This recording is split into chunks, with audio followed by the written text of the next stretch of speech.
Hello again, welcome back. We're going to continue our discussion of CSS, custom properties, and Sass with the goal of making or automating the production of a color palette, okay? In the previous video, we kind of set up the whole background of this, so you can watch that video and come back. To get started with this one though, what we're going to do is we're going to run Sass. So I'm going to pull up the terminal here, and you can see I have Sass running, right? So I can actually, actually let me stop it for a minute here. So I'll quit the terminal there, right? Clear it. And what I want to run is Sass -- watch, and I'm going to watch styles SCSS and output to styles.css. So I'm going to watch this file and output to this one. Okay, so start Sass in your terminal. I'm just using the terminal here in VS Code, but you can put that anywhere. And then I'm going to just hide this. And the next goal here is I'm going to just delete all the code that we have here. And what you need to start with is we first need to start with a dictionary of colors. Okay, so a dictionary in Sass looks like this. You start with a variable, colon, and then the parentheses, and then a semicolon at the end, okay? And inside the parentheses here, you can define a key. So I could say key, maybe it's name, colon, and then you can have a value. So you could say book or whatever. Maybe we're doing colors, so I could say this could be black, could be the color, and then I could put the value here, okay? So I'll say black is my value, 000, right? And so this would be one of the values in my dictionary, right? And then over here, maybe I could do gray as a key, and then colon, and then I could say, how about 777 as the color value, right? That's too, it's got to be a little lighter. Let's do 888. 999. There we go. That's good gray, right? So anyway, so this is a dictionary, right? It's got key of black, color of black, key of gray, color of gray, right? And your goal though is to make a dictionary with all the colors that'll be the colors in your framework, okay? Your CSS framework or the CSS project that you're working on, okay? I chose these names from the Bootstrap list, so I just kind of copied their list. You can change the names if you want, but these are just going to be the keys, right? And then here are the color values on this side, okay? So everyone is key, colon, and then value, okay? And then we need a comma between each one. So you can stop the video here if you don't have a list of colors, but make the list of colors, okay? And then start up again. Okay, great. Now that you've got your list of colors, what we want to do is we want to assign all these colors to the root element so they're global to our entire CSS project. So these are going to be our colors. We'll be able to pull them in from anywhere. Okay, so make the root element. Okay, so it's going to be colon root and then curly brackets.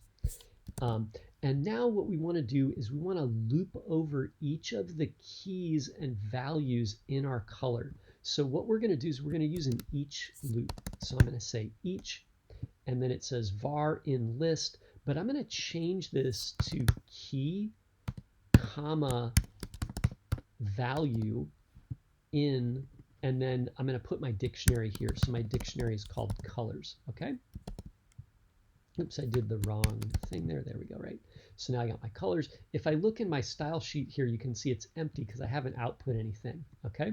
So let's imagine that we want to output each of the color values here by itself as a variable, like a CSS, I should say as a CSS custom property, right? So what I'm going to do is I'm going to do -- I'm going to name all of my colors in the form of color dash and then the key name. So this would be color gray, color primary, color info, color success, color danger, right? So in order to do that, I have to use the Sass interpolation character, right? So it's hashtag curly brackets, right? So I'm going to put the key in here, and then I'm going to put the color value as the value afterwards. So I'll do that here. I'll just do $value, semicolon, right? And when I do that, when I look in the list here, you can see now I have a CSS custom property with the name of color. Oops, I got value is not correct there. Sorry, let me fix that. You know what we got to do, I guess, is we have to interpolate this, right? Yeah, there we go, right? So now I have my CSS custom property and the value here, right? And then I could use this in my CSS code.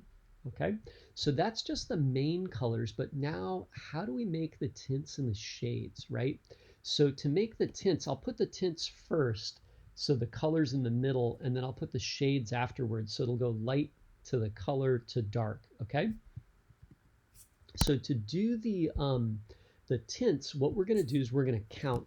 So I'm gonna do 4, and we'll make a for loop, and we'll just count with the variable I, and I want to start with a value of 1, and I want to go through.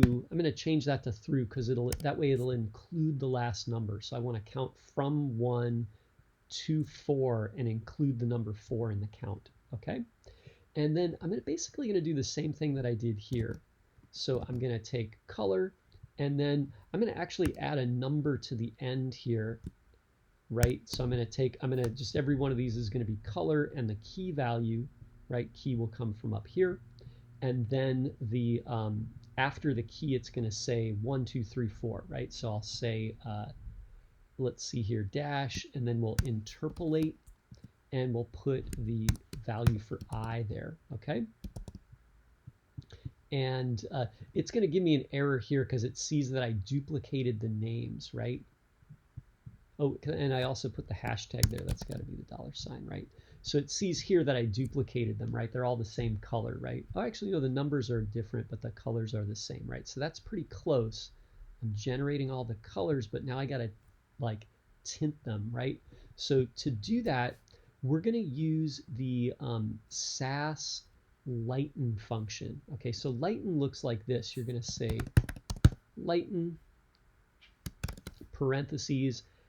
Inside the parentheses, we're going to put the color, which for us is the value, right?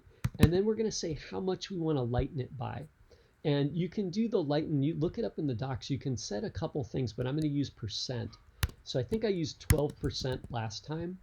And so if I do this, you can see that here's the gray, and you can see these grays are a little different, but they're all the same. They're all 12%, 12%, 12%, right? But what I want to do is I want to make each one like an increment of 12%. So it'll be like 12, 24, 36, 48, right? So to do that, we'll just multiply times I, right? So the first one will be 12%, the second one will be 24%, the next one will be 36 and 48, right? So if I look here, you can see I've got like 1, 2, 3, 4, and they all get lighter. Actually, let's kind of reverse them. I think it would be nice if we went, wonder if we could just do this 4 to 1.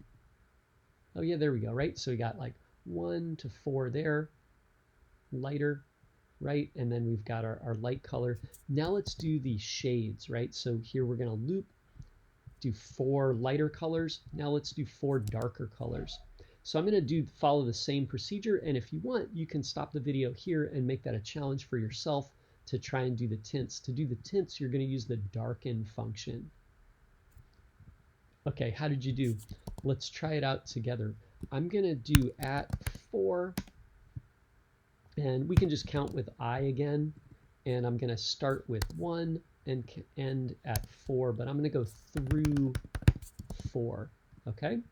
And maybe I'll just copy this line here, paste it, and then I'm going to do color. Oh shoot, I have the key here and the number. I guess you could change the numbers. I guess that's another reason probably why Bootstrap and Material use the 100, 200, 300, 400, 500. You know, they count through like 8 or 900. I'm gonna change this to, maybe I'll do, I have like 1 through 4. Let's call this like, maybe this one should be, it doesn't have a number. Maybe I'll make this like 5 through 9. How about that, right? And I'll just use the number. I actually did it differently earlier. I realized I did like lighter and darker as part of the name, right? We could do that too, but maybe I'll just do this now for fun. So we'll do this 5 through 9. And then I'm going to change this to from lighten to darken. So darken is a function, you give it a %, and then it darkens the color by that percentage. So there we go. Let's give it a try. Let me maybe add a little space here, right? Oops, I got a problem there. Wait, what did I do there? Oh, I guess I can't do this because it's going to multiply times I, but 5 times 12 is going to be more than 100. Let's do this. We could say I minus 4. How about that, right? Oh, there we go. So we've got colors 4 through 1, and then colors 5 through 9, right? I guess I added an extra one now. I should have followed what I did earlier, but you know. Anyway, maybe I'll change that to 8 there, right? There we go, right? Okay. So now I've got my lighter colors and I got my darker colors. So here's the lighter shades of blue and the teal, right? Here's the darker teal, right? And you know, you could adjust this too by changing the numbers. So like if I felt the darker ones got dark a little too quickly, I could change that from 12 to 10. And I think I did that earlier, right? So, or maybe like, what if I changed 8%, right? You know, so you can adjust that to taste, right?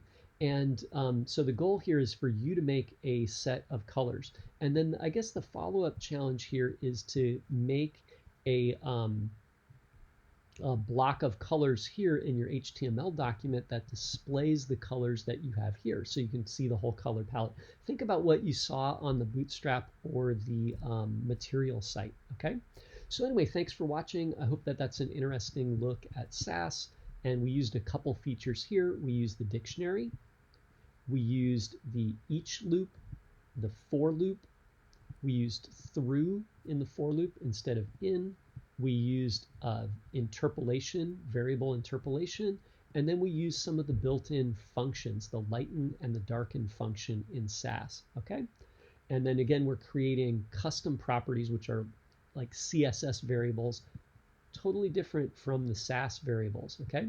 And as always, thanks for watching. Have a nice day. If you have any questions, you know, post them in the comments or bring them to class, okay? And I look forward to seeing your work. See you later, and